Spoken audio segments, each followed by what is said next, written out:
In an open and explosive attack, Indian Foreign Minister S. Jaishankar has directly named and blamed Pakistan military for India's core challenges. This is the first time Indian government has blamed the Pakistan military as the ringleader controlling the puppet government in Islamabad and the Islamist terror groups operating openly inside Pakistan.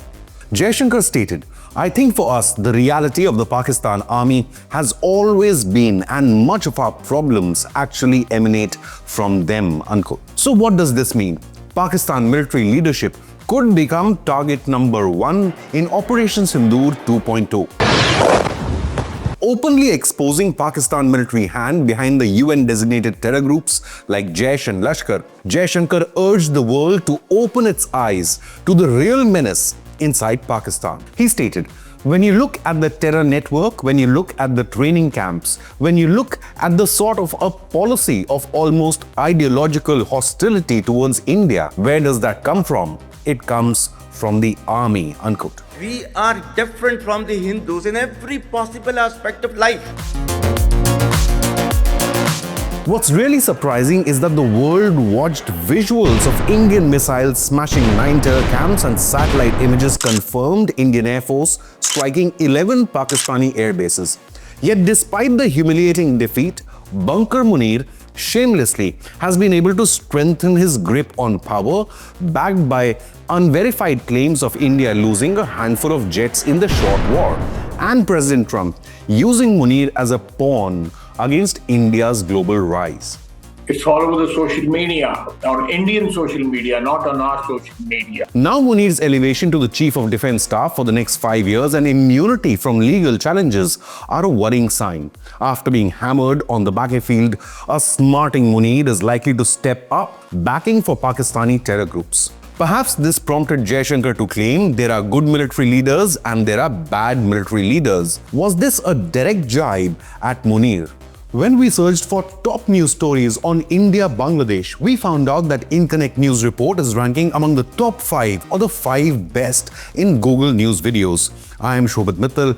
Please do subscribe to Inconnect News for the most informative news content. Jaishankar's biggest reminder is for one and all is that India shouldn't be bogged down in a mudslinging match with a failed terror state like Pakistan.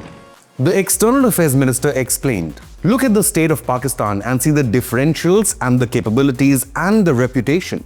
We should not get over-obsessed and hyphenate ourselves. Yes, there are issues and we will deal with it." Unquote. Today, India is not only the fastest growing economy in the global top 50, but India has risen in Asia and Indo-Pacific power rankings after Operation Sindoor war victory over Pakistan. India is now rated as a major power ahead of the likes of Russia and even Japan. In the aftermath of the Pahalgam terror attack by Pakistan-backed Islamist terror group in Kashmir, India exposed Pakistani military's direct and deep links to a number of UN-designated terror groups. Foreign Secretary Vikram Misri had shown images and pictures of LET terror group member Abdul Rauf, who is a US-designated terror agent, openly leading funeral prayers which were attended by Pakistan military leaders in uniform. So instead of arresting known global terror agents, Pakistan military is busy praying with them. Indian Foreign Ministry had clarified, as far as we are concerned, the individuals eliminated at these facilities were terror agents. Giving terror agents state funerals may be a practice in Pakistan. It doesn't seem to make much sense to us." Unquote. As per the National Investigation Agency's findings, the Pahalgam attack was planned by the LET or the Lashkar Global Terror Group, with active support and direction from Pakistani state actors, including its intelligence agency, the ISI, as well as Pakistan Army. A former Pakistan military commando was allegedly part of the 3 attackers who were later eliminated by Indian Army in Operation Mahadev. Not just India, a French magazine, Le Spectacle du Monde, last year uncovered alarming ties between Pakistan military establishment and other UN-designated global terror outfit, Jaish or JEM. The report scrutinized Pakistan's role in harboring and supporting extremist groups, despite international commitments to combat such terror. The French report states that it's a long drawn-out policy of Islamabad. It stated, quote, "In the 2000s, a batch of the ISI, the JIN or the Joint Intelligence North, was specially tasked with training and manipulating radical Islamist elements against India," unquote. The report highlighted the resurgence of JEM, Islamist terror group, and their massive complexes in Bahawalpur, which served as hubs for extremist indoctrination and training. This Bahawalpur camp was turned into rubble by an Indian BrahMos strike during the May conflict. Former Pakistani officials, including ex-President Pervez Musharraf, has admitted to supporting JEM during their tenures.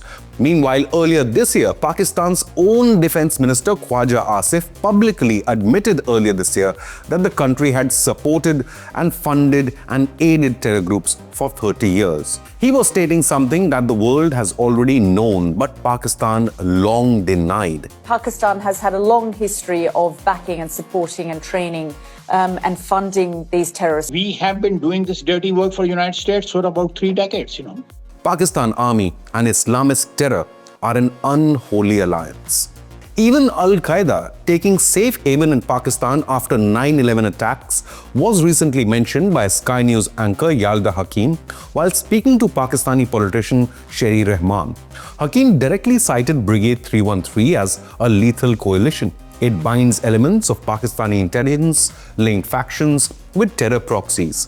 The group is known for coordinating with Al-Qaeda, Haqqani Network, LET and JEM, and recruiting from ex-servicemen and intelligence-linked networks. For years, Pakistani military intelligence complex sheltered bin Laden in Abbottabad, right next to a Pakistan military compound. Now, the Pakistan army has lost each and every war against India. So now it uses terror groups like LET and JEM to bleed Kashmir and bleed India by 1,000 cuts. According to media reports, in 2017, Pakistani ISI was sheltering Al-Qaeda chief al-Zawahiri in the port city of Karachi. Newsweek had quoted several sources saying that he was protected by the ISI since the US forces evicted Al-Qaeda from Afghanistan in late 2001. The official said that he was 100% sure bin Laden's 26-year-old son Hamza, a rising power in Al-Qaeda ranks, is also in Pakistan under ISI protection. Chilling reportage revealed Hamas's increasing presence in Pakistan as well, especially after the October 7th terror attack. According to a report by the Times of India, a Hamas team recently had visited Jaish terror group's headquarters in Bahawalpur before the May war. Close by lies the Pakistan Army facility, which houses its Combat Simulation Center, and the Bahawalpur Corps, which was inaugurated by Army Chief Jaishankar Munir just last year. Sources reveal that Hamas functionaries gathered in Rawalpindi, located in Pakistan-occupied Kashmir, with Lashkar and JEM cadets. Now, rattled by Jaishankar's open comments, Pakistan officially has hit back.